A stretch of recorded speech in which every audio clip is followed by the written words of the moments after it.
Dans la capitale thaïlandaise, à présent, plusieurs dizaines de milliers de personnes en deuil continuent d'affluer vers le Grand Palais où repose le corps du roi Bhumipol.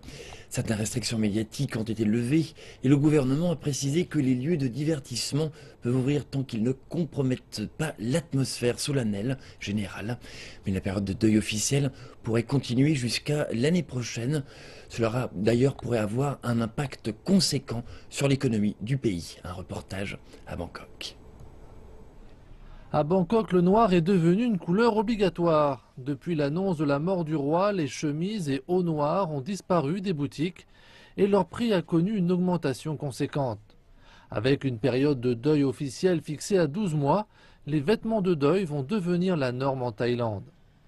Dans d'autres secteurs, par contre, les affaires sont moins florissantes. Dans les magasins du quartier chinois de la capitale, les clients sont peu nombreux. On s'attend ici à un ralentissement de l'activité économique jusqu'à la fin du mois prochain, à l'heure où la population pleure le monarque disparu. Ici, dans le quartier chinois, la mort du roi a un fort impact. En effet, au cours du règne de celui-ci, la communauté ethnique chinoise a prospéré dans les affaires et les citoyens ont bénéficié à titre individuel de la bienveillance du roi à leur égard. Le roi prenait soin de son peuple comme il le faisait pour ses propres enfants. Il n'a jamais fait de différence pour des questions raciales. Il aimait la population, qu'il s'agisse des Thaïlandais ou des Chinois. Par conséquent, les relations entre les Thaïlandais et les Chinois étaient très bonnes, comme si nous appartenions à la même famille. Sur la place financière, la situation n'est pas marquée par l'enthousiasme.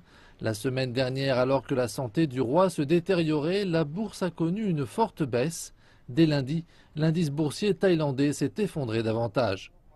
Quant à la durée de la période de deuil, elle jette une ombre sur tous les aspects de la vie. Ce couple, par exemple, était sur le point de se marier, mais l'annonce de la mort du souverain les a contraints d'annuler la réception. Nous avions tout préparé, mais nous avons dû annuler à la dernière minute. Tout le monde comprend la situation. Il ne nous a pas fallu longtemps pour décider d'annuler notre réception. Mais ce qui peut sembler naturel pour les Thaïlandais pourrait se révéler plus difficile à accepter pour les visiteurs étrangers. Dans un communiqué, l'autorité du tourisme a annoncé que les visiteurs étaient toujours les bienvenus, mais leur a demandé qu'ils tiennent compte de la situation particulière. À Bangkok, les célèbres lieux de vie nocturnes restent fermés, tout comme les bars et les clubs hauts en couleur.